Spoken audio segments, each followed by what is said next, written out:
안녕하세요. 오늘도 사연살롱을 찾아주셔서 감사합니다. 결혼 3년 차에 접어드는 30살 여자입니다. 결혼과 동시에 시작된 조선시대 시어머니의 나 때는 말이야, 일명 라떼 타령은 저를 지치게 하고 있었어요. 그때 마주하게 된 시어머니의 충격적인 모습에 저희 가족은 경악할 수밖에 없었어요. 남편과 저는 회사에서 신입사원과 대리의 관계로 처음 만나게 되었어요. 저는 23살에 대학을 칼 졸업하고 바로 취업을 했어요. 사회 경험이 있을 리도 없었죠. 그래서인지 회사 사람들의 딱딱한 사무적인 말투와 업무, 지시는 두렵기만 했습니다. 그런 저에게 유일한 위안이 되었던 사람이 바로 저희 남편이었어요. 제 사수였던 남편은 처음부터 반말 찍찍하는 다른 선배들과 달리 말 한마디를 하더라도 항상 저를 배려해 주었죠.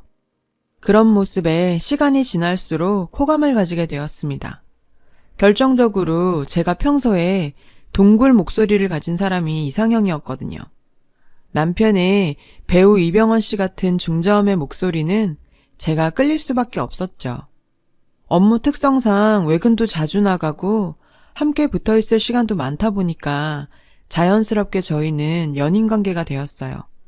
무려 4년간 회사에서 비밀 연애를 하고 있었는데 참 어이없게도 남편이 저한테 보낸다는 쪽지를 회사 사람들이 다 보는 메신저에다 올려버리면서 우리의 비밀 연애가 만천하에 공개되었죠.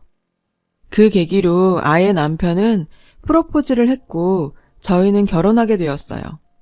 남편과의 결혼은 행복했지만 걱정이 없던 것은 아니었어요. 굳이 3년간은 시댁살이를 해야 제대로 배울 수 있다는 시어머니의 말에 집을 마련해 주실 수가 없어서 그런 소리를 하시나 보다 생각한 친정아빠가 제 이름으로 작은 아파트 하나를 마련해 주셨거든요. 그럼에도 불구하고 고집불통 막무가내 시어머니의 고집에 결혼과 동시에 시댁으로 들어갈 수밖에 없었어요. 처음엔 그래 3년이니까 3년간만 잘 지내면 된다는 생각에 시집살이를 시작했습니다. 오랜 시간이 걸리지 않아서 그런 제 생각이 틀렸다는 걸 알게 되었죠. 그렇게 모시게 된 시어머니께서는 정말 꼰대 이런 상꼰대가 따로 없었어요. 신혼여행을 마치고 시댁에 들어온 첫날 시어머니께서는 제게 말씀하셨는데요. 애기야, 자고로 여자는 남편이 잘 되게 뒷바라지 해주는 게 여자의 본분이다. 나 봐라, 평생 네 시아버지 뒷바라지 하니까 이렇게 큰 집에 편하게 살지 않니? 너도 이제 결혼했으니 회사 그만두고 집에서 임신 준비하고 동수 뒷바라지 하면서 지내도록 해라. 신혼여행에 돌아오자마자 여자의 본분을 이야기하시며 회사를 그만두고 임신 준비하라는 어머님 말씀에 당황스러워서 아무 말도 하지 못했어요. 남편은 회사 그만둘 필요 없다면서 어머님을 설득해보겠다고 했지만 워낙 완고한 시어머니의 의지에 결국 휴직을 결정하게 되었어요.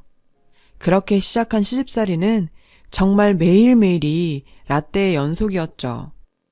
시어머니께서는 젊었을 때 무슨 고생을 그리도 하신 건지 말끝마다 나 때는 말이야 라는 말을 달고 사시는 분이셨어요. 저에게 그렇게 엄격하신 분이 또 시아버지 앞에서는 요조숙녀 그 자체였어요.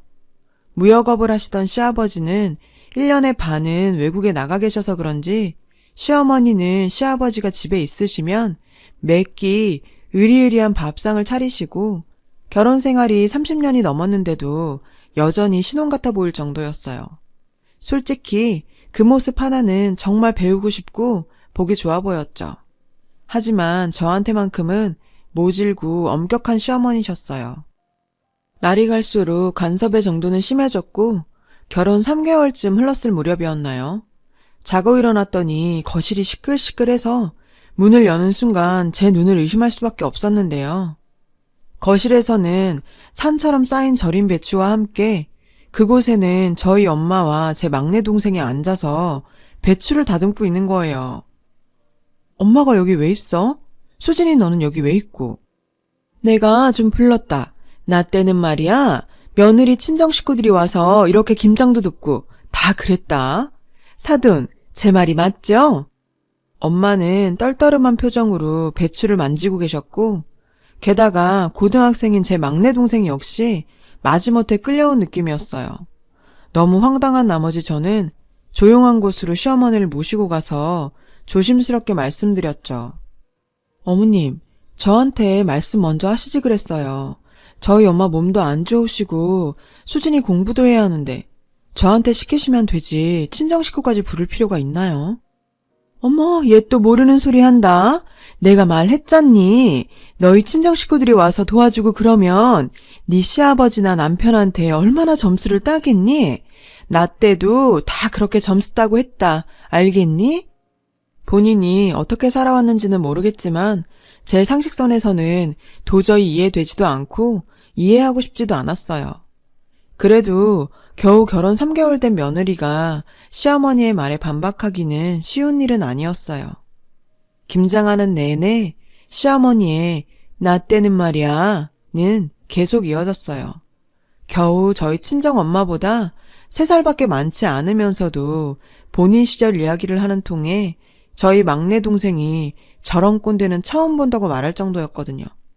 실컷 저희 친정 식구 불러서 고생은 고생대로 시키고는 시아버지가 퇴근해서 돌아오자 하루 종일 김치 담근다고 고생했다며 온갖 애교를 부려대는데 뭐 점수가 어쩌고 말은 그렇게 하면서 거기서 저희 친정 식구들에 대한 이야기는 이런 방구도 없으셨죠. 진심으로 그날 애먼 남편한테 처음 짜증이랑 짜증은 다 부리게 되었어요. 당신 어머니 너무한 거 아니야? 김장 담그는데 왜 우리 친정 식구들을 불러서 일을 시켜? 무슨 그게 다 내가 시아버지께 점수 따게 해주는 거라더니 본인 고생한 것만 이야기하지 우리 엄마랑 동생이 일한 건 한마디도 안 하시네.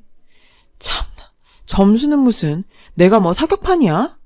저는 연애기간 포함해서 알고 지낸 지 5년 동안 한 번도 남편에게 큰 소리 낸 적 없었거든요.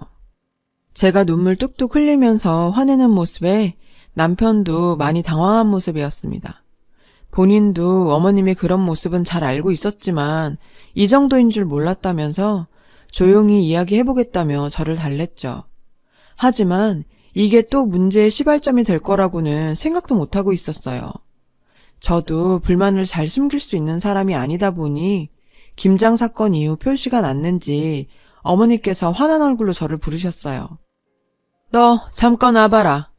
시애미 앞에서 네 표정이 그게 뭐니? 나 때는 상상도 못할 일이다. 그리고 너 어디서 시애미랑 했었던 일을 남편한테 쪼르르 가서 일러바치니? 누가 보면 내가 너 괴롭히는 사람으로 보이겠다. 어? 저도 한 번쯤은 말하고 지나가야겠다 싶어서 아무래도 친정 식구들까지 불러서 김장 담그게 한 거 너무한 거 아니냐며 한마디 했습니다.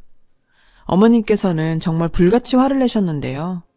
고작 그깟 일 가지고 시어머니 나한테 그렇게 삘대를 세우고 파락파락 달려드는 거야? 네 남편은 네가 그런 거 알아?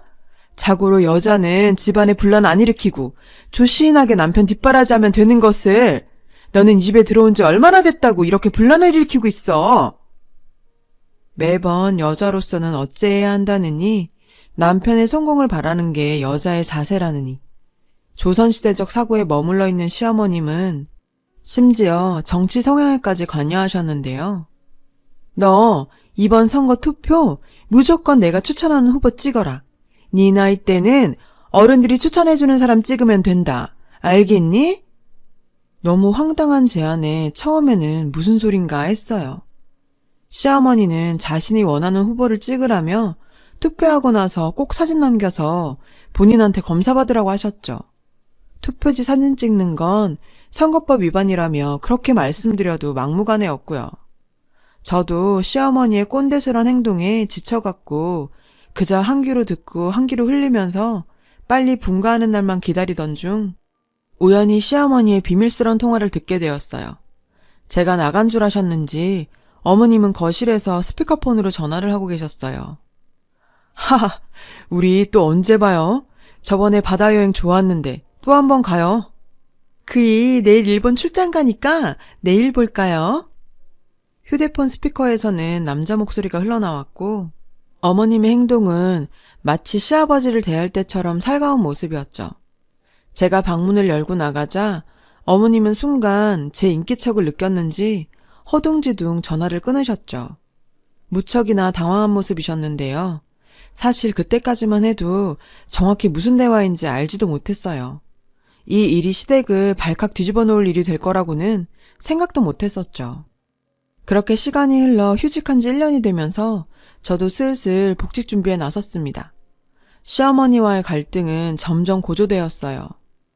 결혼 1년이 지나도록 아직 애기 소식도 없는데 복직? 내 말이 말 같지 않니? 정말 나 때라면 상상도 못할 일이다 정말. 두 말 말고 퇴사해. 그리고 내가 여러 번 참다가 이야기하는데 너는 네 서방한테 반말 툭툭 하는 게 무슨 버릇이니? 어디 하늘 같은 남편한테. 시어머니는 제가 남편에게 반말하는 것까지 거슬렸는지 간섭을 했어요. 또 남편을 하늘처럼 모셔야 한다느니. 조선시대에서나 먹힐 만한 말만 하시는 시어머니 때문에 정말 스트레스 받아서 머리에 원형 탈모까지 생기게 되었어요. 그리고 얼마 후 현모양처를 자처하던 시어머니의 충격적인 만행을 확인했죠. 정말 경악하지 않을 수가 없었습니다.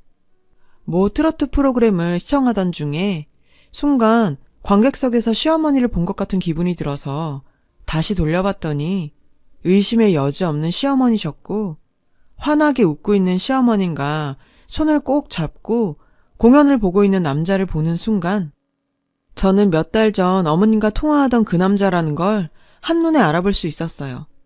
평소 저에게 여자는 항상 몸가짐을 조심하고 남편만 바라보고 살아야 한다며 저를 훈계하던 인간이 그런 사람의 바람피는 모습을 보니 정말 기가 차고 역겨우며 참을 수가 없었어요. 참 살다 보니 별일이 다 있다 싶었죠.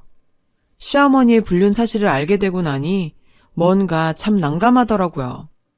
이걸 감춰줄 수 있는 것도 아니고 그렇다고 남편을 생각하니 제 입으로 시어머니가 바람폈다고 말하는 것도 참 이 사실을 어떻게 해야 하나 고민하던 중이었어요. 시아버지가 식사 끝나는 시간에 맞춰서 그 트로트 프로그램을 다시 보기로 틀어놓으셨어요. 평소 가수 송가인 팬이던 시아버지께서는 제 생각대로 소파에서 방송을 보기 시작하셨는데 야, 역시 송가인이지.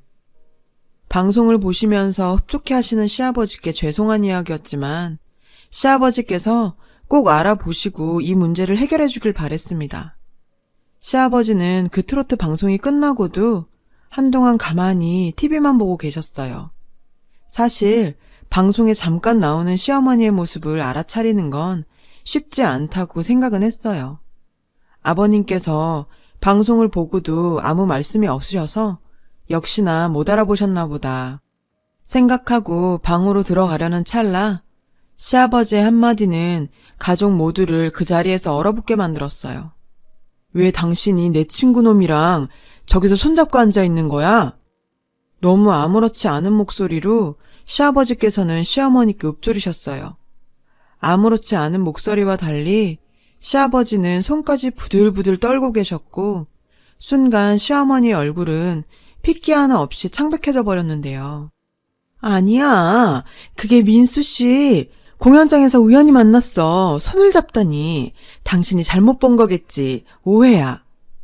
뻔히 영상에서 손잡고 있는 장면이 있는데도 오해라며 말도 안 되는 변명을 주절주절 대셨어요. 5월 4일, 당신 친구들이랑 바다 여행 간다고 간 날이지? 그날 민수놈이랑 같이 있었던 거야? 그래? 입 있으면 말해봐. 날짜까지 정확히 알고 계시는 시아버지 말씀에 시어머니는 그대로 망부석이 되었고 그대로 시아버지 손에 끌려 집에서 쫓겨났습니다. 자신의 어머니의 불륜 사실을 알게 된 남편도 큰 충격에 빠져 말을 잊은 채 방으로 들어갔고 무엇보다 가장 힘들어하시는 건 시아버지셨죠. 30년 이상 한 입을 덮고 지내오던 아내가 본인의 고등학교 동창놈과 바람을 피고 있다는 사실에 혼자 방에서 목 놓아 우시더라고요. 그 모습을 보니 제 위로 따위는 어떠한 도움도 될 것 같지가 않았어요. 평소 감정 기복이 크게 없던 남편도 눈물을 흘리더라고요. 그 모습을 보니 자기 식구들한테 이렇게까지 상처를 준 시어머니가 원망스럽기만 했어요. 집안 분위기는 삭막하다는 말조차 모자랄 정도로 온게 하나 없는 분위기였죠. 그렇게 며칠이 지나서야 시아버지께서는 저희 부부를 부르셨어요. 내가 너희 보기 참 민망하구나. 특히 우리 며느라기한테는 부끄럽기 짝이 없어. 그리고 동수야, 나 네 엄마랑 이혼할 생각이다. 내가 오해한 게 있나 싶어서 블랙박스까지 확인했더니 참고 살 수 있는 수준은 아닌 것 같구나. 시아버지는 어머님 차에 있는 블랙박스까지 확인해 보시고 이혼을 결심하셨어요. 남편도 자신의 어머니에게 실망이 컸는지 별 말하지 않고 아버님의 손을 꼭 잡아드리더라고요. 아버님께서는 더 이상 이 집에 살고 싶지 않다며 집을 내놓으셨고 저희도 자연스럽게 분가를 하게 되었죠. 한참 분가 준비로 바쁘던 어느 날 시어머니로부터 전화가 왔습니다. 얘야, 네 시애비가 나보고 이혼하잔다. 네가 어떻게 좀 말려봐라. 네 시아버지가 그래도 네 말은 듣지 않니? 아, 그리고 동수는 왜 전화를 안 받니? 전화 좀 받으라고 전해줘라. 바람피다가 이혼당하는 사람이 무슨 염치로 저한테 연락해서 이혼을 막아달라 말하라 하는지 제가 만만해서 이러나 싶은 생각에 순간 열이 확 받더라고요. 제가 만만해서 이렇게 전화하셨어요? 어머님 때는 여자가 막 바람피고 다니고 그랬나 보죠? 저한테 무슨 남편을 하늘처럼 모셔라, 여자로서 이래라 저래라 훈계하더니 남편 친구랑 바람피는 게 당신이 생각하는 내조예요? 맨날 그놈의 나 때는. 당신처럼 인생 살았다가는 여자도 남자도 인생 끝이야. 자기 자신도 다스리기 부족한 주제에 어디서 남을 가르치려 들어? 너나 잘하세요 제발. 얘가 진짜 너 무슨 말버릇이니? 당신? 나 네 시엠이야. 네가 나한테 이러는 거 알면 네 시애비랑 동수가 가만히 있을 것 같아? 아직도 정신 못 차리셨네. 내가 아직 당신 며느리라고 생각해요? 시아버지랑 동수씨가 가만 안 있는다고요? 동수씨가 왜 당신 전화를 안 받는데? 당신 엄마로 생각 안 한대. 그리고 아버님이 당신 상종도 하지 말래요. 아, 그리고 아버님이 혹시라도 전화 오면 전해주라던데. 합의 이혼은 없으니 위자료 준비하시래요. 전화기 너머로 그 여자의 부들부들대는 모습이 느껴질 정도였고 전화를 끊자마자 번호를 차단해버렸네요. 그 여자와 바람났던 시아버지의 친구 역시 친구들 사이에서 제명당하고 이혼까지 당하면서 한순간에 인생 나락으로 빠졌다는 소식 전해 들었어요. 정말 죄 짓고 살면 안 되겠다는 생각이 들더군요. 시아버지께서는 큰일 겪고 나서 회사도 정리하시고 바쁘셔서 그동안 못했던 낚시 다니시고 운동하시면서 시간 보내고 계세요. 상처가 워낙 깊으셔서 회복하는 데 시간이 걸릴 것 같지만 차원보다는 훨씬 좋아지셨어요. 특히 이번에 저희 부부가 첫 아이를 가지게 되면서 손주 볼 날만 기다리고 있으시죠. 예쁜 손주가 아버님께 조금이나마 위안을 드렸으면 합니다. 다른 사람들과 함께 살아가는 세상, 다른 사람을 가르치려 하기보다는 자신을 한 번 더 돌이켜보면서 살아야겠다는 생각을 하게 됩니다. 긴 이야기 들어주셔서 감사합니다. 좋은 하루 되세요. 여러분, 사연 댓글에 응원과 현명한 조언 부탁드려요. 좋아요와 구독은 저에게 큰 힘이 됩니다. 오늘도 좋은 일 가득하세요.